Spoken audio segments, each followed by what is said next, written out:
Mateus 28, 19 e 20. Eu vou ler aqui na versão NVI, amém? Acompanhe na sua.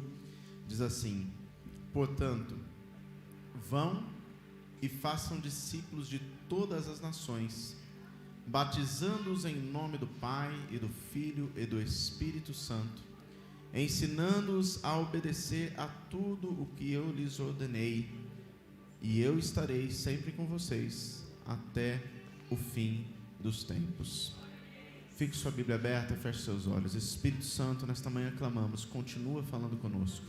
Ministra cada um de nós, do mais novo ao mais velho, do menor ao maior, tanto nós que estamos aqui no templo, como aqueles que estão acompanhando de forma online. Que a Tua palavra vá de encontro aos nossos corações. Ministra-nos nessa manhã, assim pedimos, em nome de Jesus. Amém e amém, Jesus. Você pode se assentar. Amém. Graças a Deus. Você pode dizer assim: glória ao Pai, glória ao Filho e glória ao Espírito Santo de Deus. Amém. Queridos, quando nós lemos este texto, nós vemos que Jesus aqui está prestes a subir aos céus, e Ele passa a missão para os seus discípulos de forma muito clara. Nós vemos aqui que Ele dá 3 ordens específicas dentro deste texto para os seus discípulos. A primeira delas é fazer discípulos de todas as nações. Ou seja, Ele não limita dentro dos limites de Israel, mas Ele deixa claro que aquelas fronteiras iriam ser rompidas, vidas seriam alcançadas, que o propósito de alcançar outros povos já estava no coração de Deus, mesmo antes do entendimento e da compreensão daqueles homens. E Jesus deixa claro que iria usá-los, e que através da vida deles o Evangelho chegaria a outras nações. Talvez você pode dizer, mas os discípulos nem todos viajaram para outras nações, mas eles formaram discípulos que formaram outros discípulos que chegaram mais longe, que formaram outros discípulos que chegaram mais longe, que formaram discípulos que chegamos até aqui. Amém? Então esse ID tem sido cumprido. A outra missão clara que está dentro a outra ordem clara dentro dessa missão é que ele diz assim, que eles deviam ser batizados. Por que o batismo? Porque é importante o batismo. O batismo é o testemunho público da fé que você está assumindo. Por isso, quando nós falamos a respeito de batismo aqui, a gente nunca trabalha a área emocional, de você não se batizar pela emoção, mas sim trabalha a questão da racionalidade, para que você entenda qual o verdadeiro propósito do batismo, para que você tome uma decisão de descer as águas do batismo. Pastor, então tem que viver muitos anos na igreja para então se batizar? Não. Nós vemos quando Deus translada o diácono Felipe para encontrar aquele eunuco que estava lendo o Torá de Isaías. Nós vemos que ali ele recebe a revelação de quem era Cristo, e é falado para ele a respeito do batismo, e ele mesmo diz para Felipe: está ali a água, quem impede que eu seja batizado? Nada, vamos lá e vamos realizar o batismo. Por quê? A partir do momento que você aceitou a Cristo como seu Senhor, você entendeu que Ele é verdadeiramente Senhor da sua vida, e por ser Senhor, Ele se torna o seu Salvador. O próximo passo é o testemunho público da sua fé, batismo nas águas. Amém? E você ali testemunha publicamente que você crê que Jesus Cristo é o seu Senhor. Amém, amados? Amém, queridos? Amém. E a terceira ordem, que é tão importante quanto as 2 anteriores, ele diz assim: para ensiná-los a obedecer. Porque presta atenção, não adianta você formar discípulos que não sejam transformados. Discípulo tem que ser transformado, porque se ele não for transformado, ele é deformado. E crente deformado só dá trabalho. Cristão deformado só dá trabalho. Cria concepções, cria teses, cria uma axiologia em cima dos textos bíblicos, interpreta os textos bíblicos segundo aquilo que conforta o seu coração e justifica seus próprios erros. Isso se chama apostasia. E o que não falta na nossa geração, como não era naquela geração anterior, é pessoas que se comportam de maneira apóstata e nem percebem, e ainda dizem que é uma defesa diferente do Evangelho. E a Bíblia deixou muito claro para nós, através da vida de Jesus, que o Evangelho ele é simples, quem complica é o homem. Não adianta batizar apenas, porque o batismo é um testemunho público da sua fé. Ele não trata de caráter, ele não trata de conduta, ele não trata de postura, tudo isso é pós. Tudo isso vai acontecer, uma transformação de mente, de comportamento, de postura, através de compreender a necessidade de obedecer os mandamentos. A partir do momento que você começa a obedecer e viver os mandamentos de maneira prática, aquilo valida de maneira total o que veio antes. Você realmente passa a ser um discípulo transformado, ou seja, anda em novidade de vida, de maneira verdadeira, amém? As suas palavras, elas são exatamente equacionadas à sua maneira de viver. Não fica desproporcional de falar muito e viver outra coisa, viver uma coisa e falar outra. E lógico, o batismo é validado, porque você vê que você não desceu as águas à toa, não foi uma decisão emocional, mas foi uma decisão que realmente você assumiu uma nova fé. E uma nova fé exige uma nova postura. Por isso que essas 3 ordens nessa missão são tão importantes. Mas eu poderia dizer que a última aqui é a que faz as 2 anteriores serem válidas. Porque se nós tivermos a primeira de fazer discípulos, a segunda de batizá-los, mas não ensiná-los a obedecer, nós estamos sendo falhos em nossa missão. Porque o obedecer é o mais importante perante Deus. Quem está me entendendo, diga amém. E é sobre esse tema que eu gostaria de falar nesta manhã. Sobre obedecer. E o tema dessa mensagem é por que obedecer. Amém? Quem está comigo, diga amém. Então preste atenção, querido.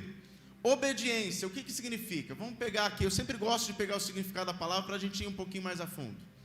A obediência significa ato ou efeito de obedecer, hábito ou disposição para obedecer, submissão, docilidade, sujeição, dependência.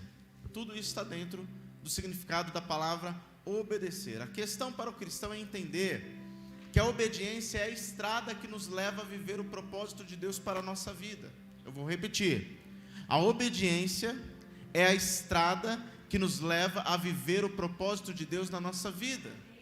Às vezes nós reclamamos para Deus ou para pessoas que nós conhecemos do porquê nós não alcançamos uma situação melhor na nossa trajetória de vida. E na verdade, se nós olharmos a nossa conduta a respeito de obediência, nós vamos encontrar várias respostas, se nós olharmos para ela de maneira muito honesta. Amém? Se nós queremos olhar para ela e começar a justificar ou querer trazer ali uma concepção que conforte o nosso coração, amado, presta atenção, o evangelho não existe evangelho sem cruz. O evangelho sempre vai nos confrontar. O evangelho é amor, mas o amor também confronta, porque o amor visa o bem. Um pai e uma mãe, quando chama a atenção do filho, quer o mal do filho? Não, quero o bem. Assim o evangelho é para as nossas vidas, ele nos confronta. Quem está me entendendo, diga amém. Então a primeira coisa, por que obedecer, querido? Porque obediência na vida de um cristão é evidência de lealdade. É o primeiro ponto que eu queria tratar com você. A obediência no cristão, querido, é literalmente uma evidência da lealdade que ele tem ao Senhor, ao propósito do reino, a tudo aquilo que foi estabelecido desde o início e foi ali também consolidado pela vida do próprio Cristo. Amém? Desde o início, querido, Deus estabeleceu leis com o propósito de garantir a bênção e o bem-estar do homem. Se você olhar lá em Gênesis, quando o homem foi criado, Deus falou, você pode comer de tudo, você não pode comer deste fruto especificamente. O homem tinha tudo, mas o coração do homem desde o início, ele teima com essa questão da obediência. Tanto que você vê que Adão, em vez de repreender Eva, ele prefere agradar a Eva do que agradar a Deus. E nós fazemos igualzinho até hoje. Tem hora que a gente prefere agradar as pessoas do que agradar a Deus. Se numa conversa, para a gente ficar bem com a galera, a gente puder esconder aquilo que realmente nós cremos, a gente esconde para ficar bem com a galera. A gente está querendo agradar a galera e não a Deus. Você está me entendendo, amados? Às vezes a gente quer agradar a família. Não, vou lá, mas se eles falarem alguma coisa, eu não vou nem falar nada, eu vou concordar com eles porque eu não quero briga. Amado, você não precisa brigar. Mas se você verdadeiramente tem uma fé em Deus, você assumiu esse papel de verdade e realmente é leal a Ele, você não diz amém para tudo. Quem está me entendendo, diga amém. Esse amém você pode falar. Amém, queridos? Então eu quero que você entenda, querido, que esse sempre foi um problema no coração do homem. Quando Deus pega Noé, lá em Gênesis 6, você vai encontrar a história de Noé. Qual que era o propósito de Deus? Faça a arca. Quem estiver dentro da arca vai ser salvo do dilúvio. Qual cidadão que entrou na arca? Noé e a sua família e os animais que Deus proporcionou a estar ali. O homem não entende que muitas vezes a obediência pode levar ele a um lugar melhor.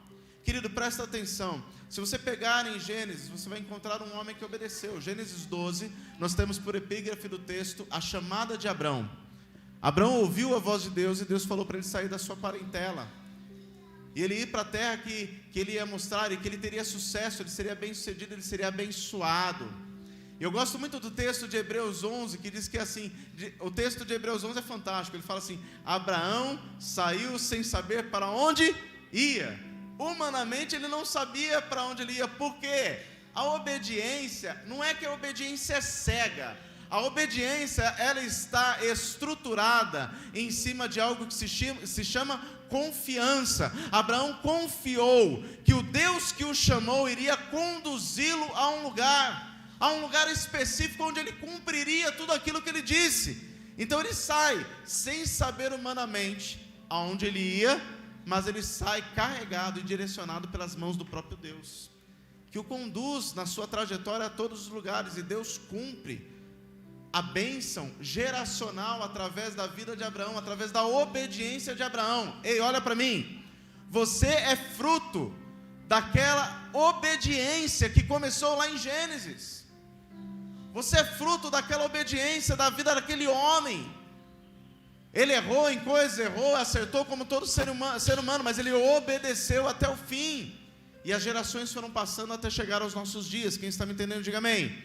Nós vemos a sequência, seu filho Isaac, vemos depois Jacó, vemos que através de Jacó, então vem José é levado para o Egito, você conhece a história, o povo de Israel é conduzido àquela terra, se multiplica ali, é feito escravo, Deus levanta Moisés, tira o povo do Egito, começa então o êxodo, e nós vemos que Deus começa a estabelecer novamente leis, critérios para o bem-estar do povo. Define regras que vão desde a higiene básica até a conduta da adoração, deixando claro que eles deveriam obedecer, porque essa obediência produziria sobre a vida deles bênção, bem-estar, eles estariam bem. Quem está me entendendo, diga amém. E nós vemos então que em Deuteronômio, capítulo de número 10, se você quiser abrir comigo ou anotar aí, Deuteronômio 10, Deus fala através da vida de Moisés para o povo, dando a instrução. No versículo 12 e no versículo de número 13, dizendo assim: e agora, ó Israel, que é que o Senhor seu Deus pede de você? Senão que tema o Senhor, o seu Deus, que ande em todos os seus caminhos, que o ame e que sirva ao Senhor, ao seu Deus, e sirva de todo o seu coração e de toda a sua alma, e que obedeça aos mandamentos e aos decretos do Senhor, que hoje lhe dou para o seu próprio bem. Então presta atenção, querido, conforme Deuteronômio 10 aqui, e o verso 12 e 13, Deus pede para o povo 5 coisas, que é a mesma coisa que pede para nós.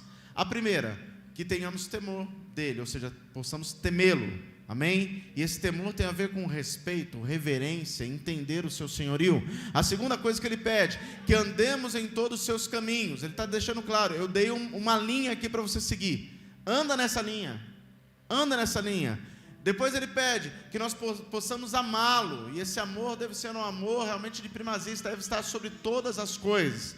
Depois ele pede que nós possamos lhe servir com todo o nosso coração e com toda a nossa alma. Fala de você não ter reservas, fala de uma entrega total. E ele pede por último que nós possamos guardar os seus mandamentos e os seus estatutos. Para que tudo isso? No final do texto diz: para o nosso bem. As leis são estabelecidas, querido, todas elas para o nosso bem. As leis de trânsito, por exemplo, na estrada, você está lá que o limite é 100 por hora.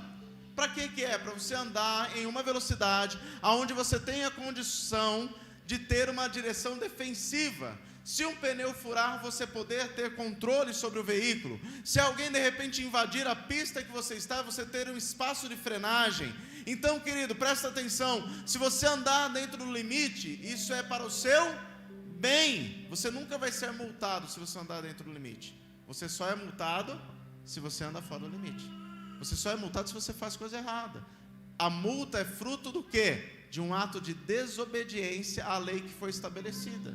Amém? Assim também é na vida espiritual. Moisés, quando ele estava pronto a ser recolhido, quando ele ia subir no Monte Nebo, preocupado com aquele povo, porque ele conhecia o coração do povo, ele já tinha visto tudo que o povo tinha feito, sua trajetória, ele estava ali terminando a sua trajetória, mas o povo iria continuar. Moisés, em Deuteronômio 32:46, ele pede para o povo, falando para eles: guardem no coração todas as palavras que hoje lhes declarei solenemente, para que ordenem aos seus filhos que obedeçam fielmente a todas as palavras desta lei. Está pedindo, por favor, vocês ouviram novamente tudo que já foi dito antes. Eu disse aqui tudo de novo. Obedeçam, passem esse ensinamento aos seus filhos, porque é importante que vocês obedeçam tudo que foi estabelecido. Isso é bênção para a vida de vocês. Amém? E a marca, querido, de um cristão que está caminhando para a maturidade é esta lealdade.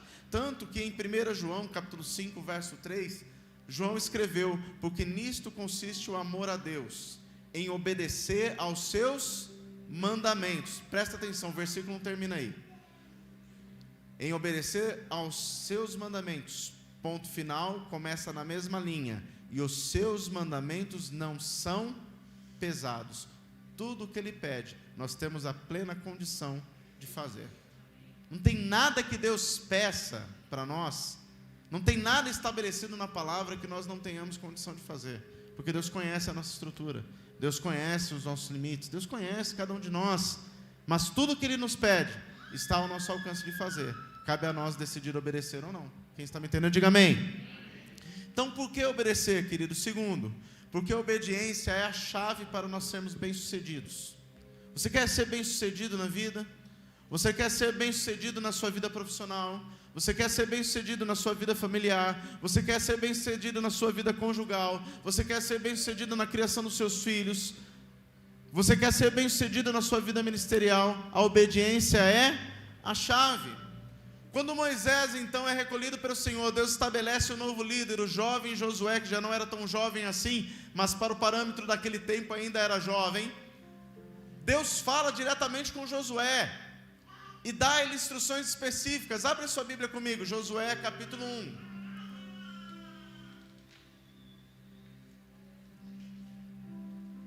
Josué capítulo 1 e o verso de número 8. Vamos pegar esse trecho como nossa base. Ele diz assim: não deixe de falar as palavras deste livro da lei e de meditar nelas de dia e de noite, para que você cumpra fielmente tudo o que nele está escrito. Só então os seus caminhos prosperarão e você será bem-sucedido. Então, olha no texto a instrução de Deus. Foi direta. Primeira coisa, falar as palavras do livro da lei. Você, quando fala, você está ouvindo a sua própria voz e você também está proclamando aos outros. Amém? Ele deixa claro depois: medita nela de dia e de noite. É necessário um tempo de reflexão, é necessário um tempo de conhecimento, é necessário você encontrar o que está escrito entre as linhas, é necessário você parar para ouvir aquilo que está em segredo no meio do texto. E ele fala em terceiro ponto: cumprir fielmente. Presta atenção nisso. Não é a palavra do pastor Sandro, é o que está escrito na palavra de Deus. Cumprir fielmente tudo o que está escrito. Presta atenção, é uma escada para chegar num lugar mais alto em Deus. Cada um desses pontos é um degrau para nós chegarmos lá em cima, querido. Aqui não é algo parcial. Para chegar lá em cima, eu tenho que cumprir fielmente tudo o que está escrito. E aí Deus completa para Josué, completa para mim e completa para você no final do texto. Lá no final do texto do versículo 8. Só então os seus caminhos prosperarão e você será bem-sucedido. Só quando você falar das palavras da lei, é só quando você meditar, é só quando você cumprir tudo fielmente, você terá realmente prosperidade, você realmente será bem-sucedido. Aí você pode parar e fazer uma autoanálise. se você não está alcançando esse sucesso, você não está tendo êxito, não está sendo bem sucedido, será que você está deixando de fazer algo? E amados, isso é uma coisa que cada um de nós deve fazer. Eu faço sempre na minha vida. Eu sempre tento ficar me olhando no espelho, sempre ficar pedindo o Espírito Santo me mostre. Porque, queridos, Deus não fala à toa. A palavra não vem caindo de paraquedas. Eu creio que toda vez que Deus manda uma palavra específica, e Deus começou a falar comigo ontem à noite, eu fui começar esta mensagem ontem à noite, era por volta de 1 da manhã. Era por volta de 1 da manhã. Hoje era 10 para 5 da manhã, eu estava de novo na palavra de Deus, falando muito claramente cada um desses pontos aqui. Cada um desses pontos. Terminei praticamente isso aqui, era 20 para as 8, 8 horas já estava aqui na igreja. Os irmãos ainda estavam orando aqui na manhã. Então eu creio que quando Deus dá uma palavra muito específica como esta, ela nunca volta vazia. É para mim, é para você. A gente tem que prestar atenção no que Deus está falando. Porque só então, querido, só então os nossos caminhos vão prosperar. Só então nós vamos ser realmente bem-sucedidos. Por que obedecer a Deus? Porque a obediência, é o terceiro ponto, porque a obediência é melhor do que o sacrifício. Tem muita gente que se mata querendo fazer tudo e abraçar tudo. Eu não estou dizendo que o fazer não é importante, mas você tem que tomar um cuidado muito grande para não estar fazendo para agradar o seu próprio ego, para não estar fazendo para mostrar aos outros que você faz, para não estar fazendo com a motivação e com a intenção errada. Porque se você estiver fazendo em desobediência, você estiver fazendo em desacordo com aquilo que Deus estabeleceu, não vai ser bênção para a sua vida, vai ser apenas sacrifício. Em 1 Samuel capítulo 15 conta a história do desobediente Saul. Presta atenção, Saul não teve falta de bênção. Deus abençoou a Saul desde o dia que ele foi coroado. Saul não teve falta de pastor, porque o profeta Samuel estava lá e era o seu pastor, então estava lá para instruir, para aconselhar, para direcionar. E tem muita gente igualzinho Saul, que tem sido abençoado, não falta bênção. Tem pastores e líderes que instruem, mas o grande problema não é a bênção nem os pastores, é não dar ouvidos àquilo que é falado. Porque escutar é diferente de dar ouvidos. Nós escutamos tanta coisa todo dia e não faz diferença para nós. Mas aquilo que nós damos ouvidos de verdade, nós aplicamos na nossa vida. No mínimo nós colocamos na balança. Sim ou não? E aí o que acontece? Vem uma ordem clara. Deus queria que eles acabassem com os amalequitas. Acabassem com tudo, matassem o rei. Eles vão para lá, tem a batalha, vencem a batalha, matam alguns, mas vê uns boi gordo, fala assim, vamos fazer churrasco. Trazem os bois, trazem tudo lá, trazem o rei aprisionado. Aí então, vem Samuel, ouve o som dos animais e pergunta para Saul, você fez o que foi pedido? Ele fala, fiz. Porque, querido, todo desobediente tem 3 características muito claras. Primeiro, ele é inquieto, nunca tem paz. Todo desobediente tem falta de paz. Todo desobediente. Outra característica do desobediente, querido, ele é desesperado. O que é desesperado? É aquele que não sabe esperar. O obediente, ele tem facilidade em esperar. Ele sabe que Deus está no controle. Ele sabe o que Deus está fazendo. O desesperado é por conta da desobediência, ele tenta resolver com a força do próprio braço.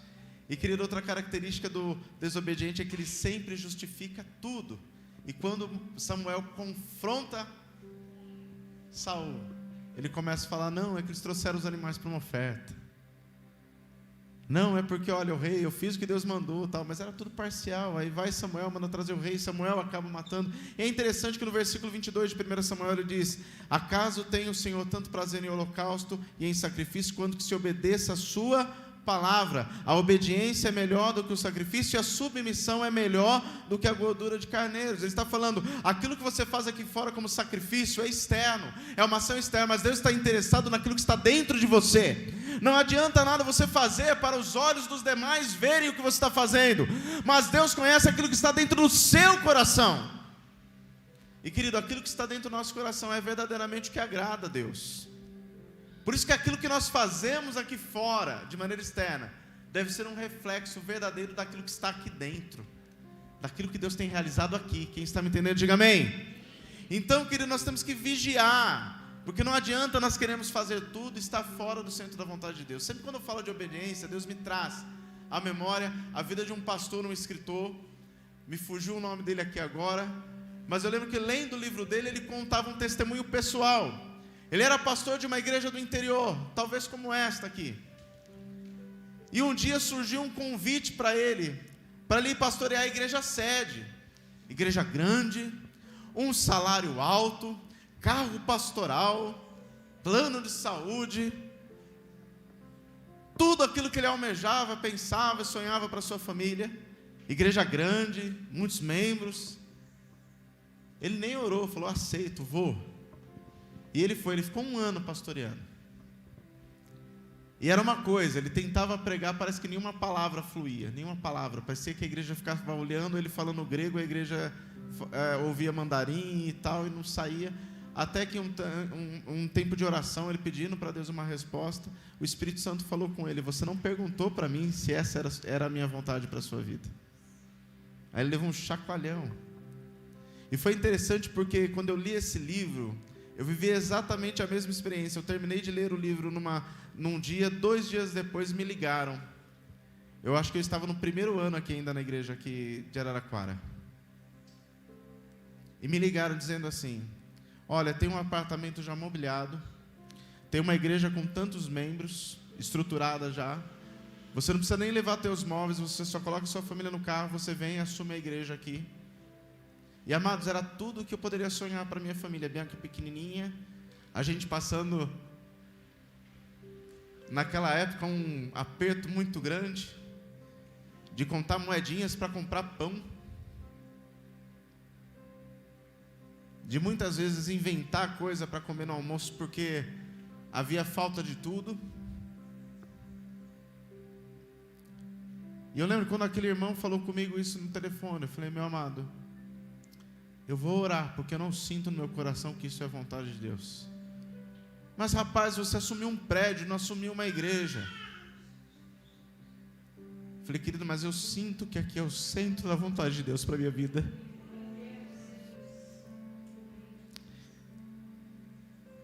E eu e a pastora nós oramos. E Deus colocou uma paz tão grande no nosso coração acerca de ficar, deixando claro que Ele iria cumprir um propósito na nossa vida neste lugar. E que não era o tamanho da igreja, não era o número da membresia, mas era o tamanho do impacto espiritual que a igreja exerceria na cidade. E nós cremos nessa palavra de Deus. Temos tido o privilégio de ver Deus fazendo grandes coisas na vida de muitas famílias durante esses anos. No dia 1º de junho, fez 17 anos que nós chegamos aqui nessa cidade. E nós entendemos este centro da vontade de Deus para nós. E aquele pastor conta no seu testemunho que quando o Espírito Santo falou com ele, ele foi conversar com a direção do ministério e ele entregou a igreja. E por uma graça de Deus, ele voltou a pastorear a mesma igrejinha do interior que ele pastoreava, pequenininha lá. E Deus o abençoou, ele começou a escrever livros e hoje é conhecido em vários lugares, tem vários títulos. E um dia resolveram fazer um congresso convidando os pastores que haviam pastoreado a igreja sede, cada um para trazer uma mensagem. E ele foi, e Deus usou a vida dele de maneira poderosa naquele dia. Ele feliz, contente, vendo tudo que Deus estava fazendo na vida dele, não só naquele momento, mas... E aí na hora que estava saindo tudo, veio um irmão, o cumprimentou, o abraçou: pastor, que bom ver você. Melhor ainda é ver que o senhor aprendeu a pregar. Né? Ele olhou para o irmão assim com muito carinho, falou: meu irmão, não é que eu não sabia pregar, é que quando eu estava aqui, eu não estava no centro da vontade de Deus. Então tem hora, amados, que a gente tem que vigiar se a gente não está fazendo sacrifício. A gente não tem que fazer sacrifício, a gente tem que viver no centro da vontade de Deus, porque a vontade de Deus é boa, é perfeita e é agradável. Quem está me entendendo, diga amém. Em Jeremias 7:23, Jeremias escreveu a palavra do próprio Deus falando para aquele povo e serve para nós. Deles, entretanto, esta Obedeçam-me, e eu serei o seu Deus, e vocês serão o meu povo. Vocês andarão em todo o caminho que eu lhes ordenar, para que tudo te vá bem. E por último, querido, por que obedecer? Porque a obediência é o passaporte para nós entrarmos no céu. Quem já voou de avião sabe que vai chegar num país, em algum lugar, você tem que entregar o seu passaporte para ser liberado a entrada. E assim é, querido, para a vida do cristão. A obediência é o passaporte para nós entrarmos no céu. E Jesus alertou a todos nós a respeito disso. Mateus 7, 21, ele diz: nem todo aquele que diz Senhor, Senhor entrará no reino dos céus, mas apenas aquele que faz a vontade de meu Pai que estás nos céus. Ou seja, entender o senhorio do Senhor sobre as nossas vidas. Tanto que ele também diz em Lucas 6,46, confrontando aqueles homens e mulheres que ouviam a ele, dizendo: por que vocês me chamam Senhor, Senhor, e não fazem o que eu digo? Isso é uma reflexão para mim, e deve ser também para você. Se dizemos Senhor, Ele é Senhor da nossa vida, nós temos que fazer aquilo que Ele diz, amém? E Jesus alertou que isso é uma prática vital na vida daquele que é membro da fé. E é uma evidência daquele que verdadeiramente é um autêntico membro da família da fé. Quando chega a sua família e fala: Jesus está aí a sua família, e ele fala lá em Lucas, verso 21, para aqueles que estavam escutando, respondendo: minha mãe e meus irmãos são aqueles que ouvem a palavra de Deus e a pratica. Estes são os autênticos membros da família. E o próprio Paulo, apóstolo Paulo, lá alertou a igreja em Romanos 2, verso 13, dizendo: porque não são os que ouvem a lei que são justos aos olhos de Deus, mas os que obedecem à lei, estes serão declarados justos. É mais do que ouvir, querido, é ouvir e praticar. Isso tem um valor tremendo. Isaías 1, verso 19, diz que se quiserdes e ouvirdes, comereis o melhor dessa terra. Está dentro da obediência. Quem está me entendendo, diga amém. E para concluir, querido, eu queria que você entendesse que a obediência, ela é resultado verdadeiro do nosso amor a Deus. É a maior evidência do quanto amamos a Deus, é a nossa obediência. Tanto que o Senhor Jesus disse em 14 de João, verso 21. João 14, verso 21. Abre comigo esse último texto, por favor. Os discípulos estão preocupados que Jesus iria deixá-los para ir para a glória. Jesus falando que eles não estariam sozinhos, que enviariam um Consolador. Deixou claro que não os deixariam órfãos. E Jesus disse assim: quem tem os meus mandamentos e lhes obedece, esse é o que me ama. Aquele que me ama será amado por meu Pai, e eu também o amarei e me revelarei a Ele. Que nós possamos aprender a obedecer a Ele, querida. Por que obedecer? Porque nós o amamos, porque Ele é Senhor da nossa história, porque Ele é o Deus verdadeiro na nossa vida. Feche seus olhos, querido. Quero orar com você nessa manhã.